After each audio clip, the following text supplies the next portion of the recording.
Man's Fate is the 1933 existential war novel by French author Andre Malraux, set against the backdrop of the Second Chinese Revolution.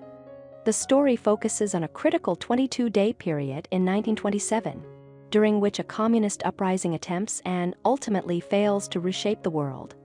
Told through the perspectives of 4 Chinese protagonists with distinct connections to their homeland, the novel explores themes of war, communism, insurrection, conspiracy, sacrifice, martyrdom, existentialism, determinism, and mortality. Man's Fate earned the Prix Goncourt in 1933 and was ranked number 5 on Le Mans 100 Books of the Century in 1999.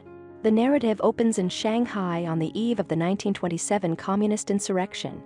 Chen, a national terrorist, wrestles with his conscience over assassinating a sleeping soldier.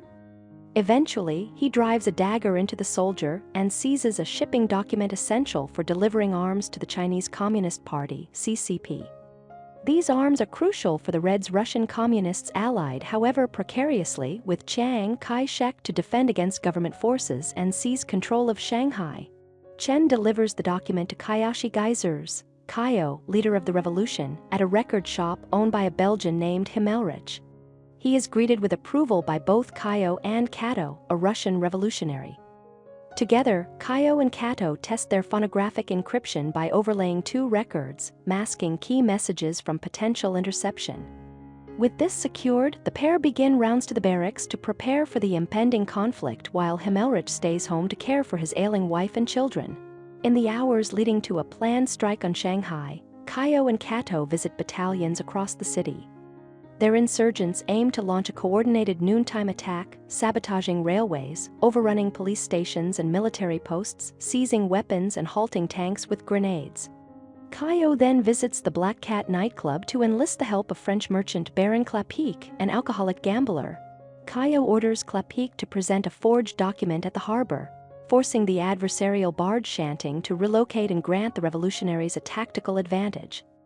When Clapique reports that the Shanting has already moved, Kaio is forced to adapt the attack plan, all while the 4 men continue to wrestle with existential uncertainty.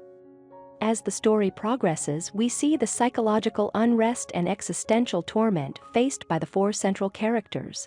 Chen becomes obsessed with death and murder, consumed by the act of killing and by the inevitability of his own mortality. This fixation gnaws at his psyche until, in a failed suicide bomb attempt on Chiang Kai-shek, Chen meets his death. Kaio's struggle is philosophical, rooted in the belief that each individual must define their own meaning. This existential determinism guides him in seeking to empower the working class rather than the KMT. Amid this, he faces the strain of his turbulent marriage to Mei, one of the few female nurses in Shanghai, whose affair with another doctor forces Kaio to confront personal betrayal alongside the chaos of the failed uprising.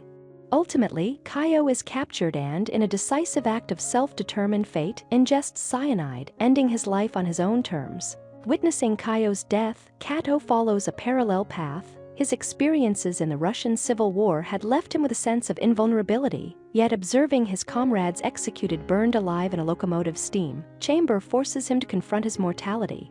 Offering his cyanide pills to 2 terrified soldiers, Kato sacrifices himself heroically, accepting a death by immolation rather than his own hand. Clapique alone survives. After delivering arms for Kaio, he learns that Kaio will be executed if he does not leave Shanghai within 48 hours. Distracted by his gambling obsession, which he calls suicide without dying, Clapique struggles to act. In the end, he escapes Shanghai disguised as a sailor, surviving the insurrection. Through the fates of these 4 men, Malraux highlights what he terms the Pascalian aspect, a profound pessimism rooted in the human condition. The inner conflicts each character faces reflect this universal tension. Despite their efforts and existential struggles, the communist uprising in Shanghai fails. Ironically, 16 years later, in 1949, the Communist Party would succeed in taking control of China. 4 film adaptations of Man's Fate were attempted but never realized: Fred Zinnemann in 1969, Costa Gavras in 1979, Bernardo Bertolucci in 1987, and Michael Cimino in 2001. Thank you for watching. If you enjoy this video, leave a like and subscribe.